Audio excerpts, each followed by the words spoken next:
जिनका कौवा जैसा स्वभाव है, कड़क बोलते, बहुत कड़वा, एकदम धारदार वाणी है जिनकी।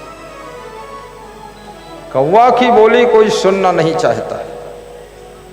कौवा बोलता है तो लोग पत्थर से मारकर भगाते हैं, लेकिन कोयल जब बोलती है तो लोग कान लगाकर सुनते हैं और कोयल की बोली को दोहराते हैं तो कोयल और कंपटीशन पर बोलती है और लोग सुनते सुनते न छकते हैं न थकते हैं। कोयल की वाणी मीठी होती है।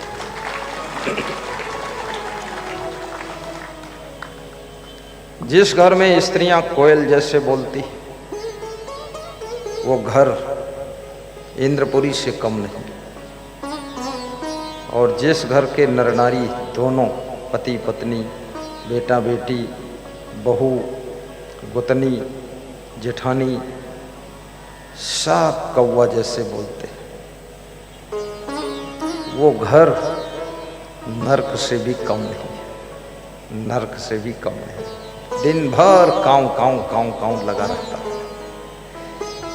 एक कोयल ने कौवा से पूछा कि चाचा जी, ये मनुष्यों के घर की छत की मुंडेरी पर अब क्यों नहीं बैठते?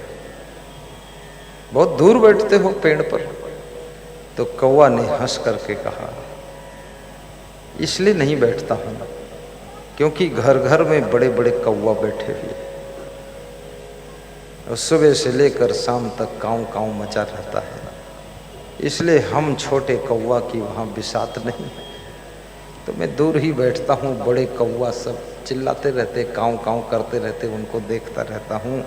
कौवा भी कितने लोगों के घर की छत की मुंडेरी पर बैठने में शर्माता है, क्योंकि कौवा भी समझ गया है इस घर में सब कौवा ही रहते हैं, काऊ काऊ करते रहते हैं, इसलिए कौवा पना छोड़ो।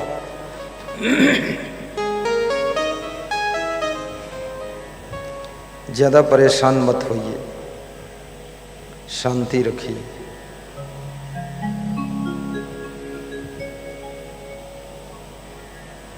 आपका कर्म आपके साथ है, आपका स्वभाव, आपकी वाणी, आपकी व्यवहार शैली और आपका चरित्र, ये सब आपके साथ है। जो व्यक्ति अपनी वाणी को बिगाड़ेगा, चरित्र को बिगाड़ेगा, कर्मों को बिगाड़ेगा, स्वभाव बिगाड़ेगा, व्यवहार बिगाड़ेगा, उसको शायद पता है कि नहीं है, लेकिन उसका भाग्य बिगड़ जाएगा। माता पिता भी थोड़े दिन के लिए आपके साथ रहते हैं। इसमें ऐसे कितने लोग हैं जिनके माता पिता शरीर छोड़कर मृत्यु को प्राप्त करके परलोक जा चुके हैं? जरा हाथ ऊंचा करके बताएं। जिनके माता पिता चले गए परलोक, मर चुके, उठाते क्यों नहीं? ना उठाने से कोई जिंदा रहेंगे क्या? नीचे कर लो। हाँ, इसमें कौन बेइज्जती है? तो मरेंगे ही, मर गए तो अच्छा हुआ, नहीं तो बहुत दिन भोगते फालतू बीमारी। बहुत लोग उठा नहीं रहे थे कि सोचते थे कैसे कहें हमारे बाप मर गए। बड़े अजीब लोग हैं। ये तो मृत लोग है, यहाँ जिसका समय पूरा हो जाता है उसकी मृत्यु होती है। इसमें ऐसा थोड़े तुम्हारे बाप मर गए, कोई तुमने थोड़े मार डाला उनको, तो अपनी मौत मर गए।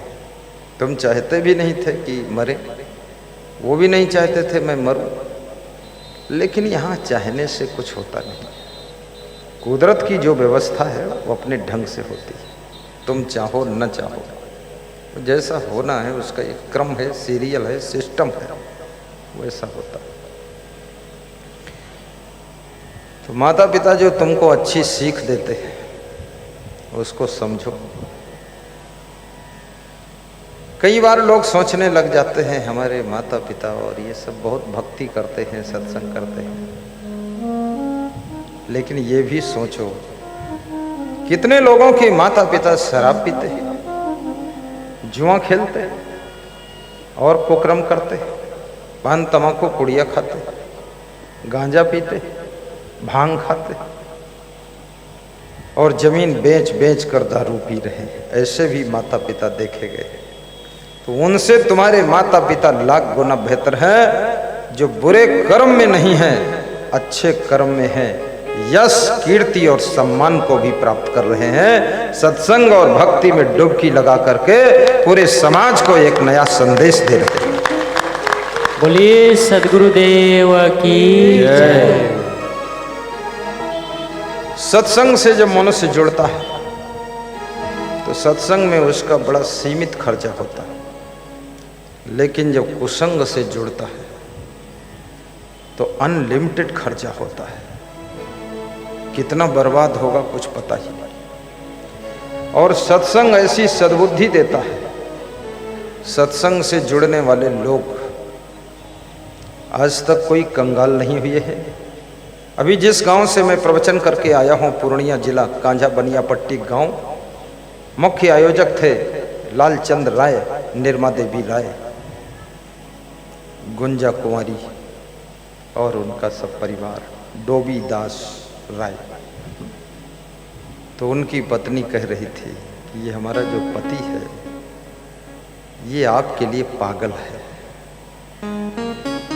तो पति बोला, ऐसे हाथ किया उसने, कोई बात नहीं, बोला कि पागल ही ठीक है, पागल होने से हम बहुत पा गए हैं। 5 लाख की जमीन पा गए, खरीद लिया, वो बेच नहीं रहा था, उसकी बुद्धि बदल गई, दे दिया, वो भी पा गए।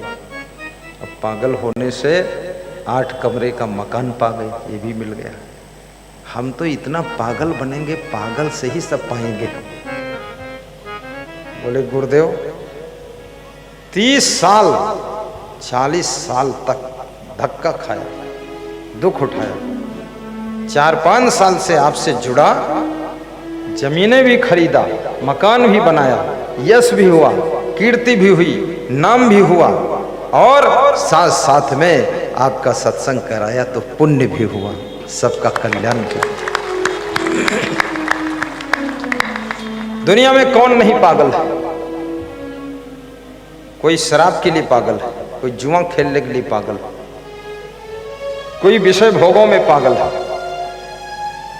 और कोई ताश में पागल है, कोई मोबाइल में पागल है, कोई भांग अफीम में पागल है।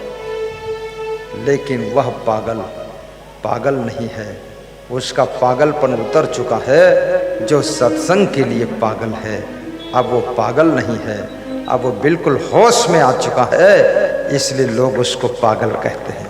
जो पागल हैं वो पागल कहते हैं उसको।